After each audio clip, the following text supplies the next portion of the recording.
Greetings to our Twin City Bible Church family. It's time for a video update from me. I haven't really made one in several weeks, but a lot more things have happened in our culture and a decree from the government about wearing masks and all that. So we want to send out a TC connection that will say some of this, and that may even include a link to this video, but this video is on the website, as you are aware. But here we are once again needing to adjust our guidelines as the government has passed along more mandates and guidelines to us. And so we do believe that it is important that we always submit to those things. If they're not violating something biblical, we submit to those things with a good attitude. So all that's still very, very important. And I say that right here at the beginning because I do understand not everybody likes this idea.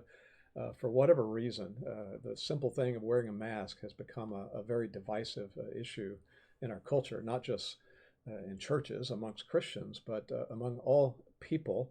And I don't think that's necessary at all. In fact, my perspective and the elders' perspective would be we shouldn't make such a big thing out of such a small sacrifice in the whole scheme of things. Some are going to try to make the case that, oh, this is much bigger than that. It represents something so serious. But let's be careful about that. It is biblically right for us to submit to the government and to try to yield to those guidelines as best we can. And as we said on one of our pastors' panels, there's a difference between biblical convictions that are based upon clear-cut teaching from Scripture and personal convictions or personal preferences. And so all this stuff about mask and not wearing masks, that really falls under the category of something that's personal, a personal perspective.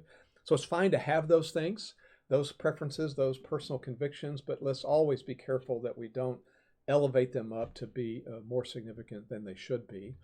And certainly we need to keep in mind that the elders have discussed this, and we're not perfect at all, but we're all in agreement that yes, that's what we will do. So the question is raised, I know, by some. Well, are you saying that starting this Sunday until something changes that we cannot attend the church functions without a mask on? And just to cut to the chase and be clear about it, yes, that's what we are saying.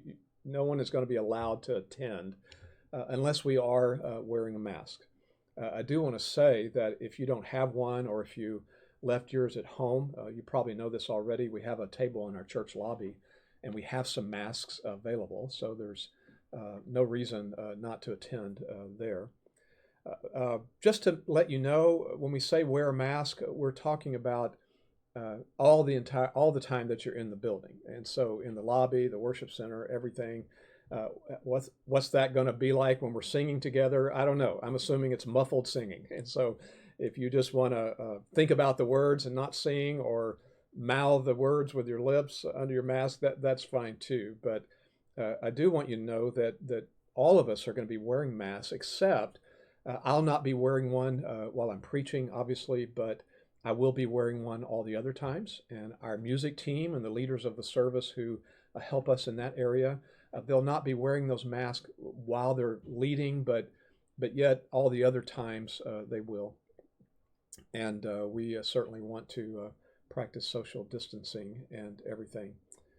In addition to that, I think we have discovered that the social distancing that we need to practice, and that's one of the guidelines, that we have to wear masks unless we can properly distance ourselves socially. Here at the church, that's very hard, and we can't really do that very well. And so I think that, and sometimes we just don't want to. We love the fellowship. So what I've observed is on Sundays that the social distancing is not a realistic option for us, although we still are promoting that. We need to wear a mask. So those are the guidelines that we're following. And so if you don't want to wear a mask and therefore not come, because those two go together, then certainly stay home and feel free to do that and watch the live stream. We do ask everyone to keep praying for us as elders and keep praying for our church. We want to have wisdom in all of our decisions as we respond to things. Keep praying for our church body. Keep trusting the Lord in all this. Also, we want you to keep being more concerned about unity. That's a very important thing in Scripture, a very important thing to the Lord. Keep being more concerned about unity than your personal preferences and personal convictions and personal comfort and personal freedoms and all of that. And I must do the same thing and be more concerned about guarding our testimony, and not just a national or political testimony, but a gospel testimony for Christ. So, bottom line, yes, masks starting today here at the church, but for Sundays in our services this coming Sunday.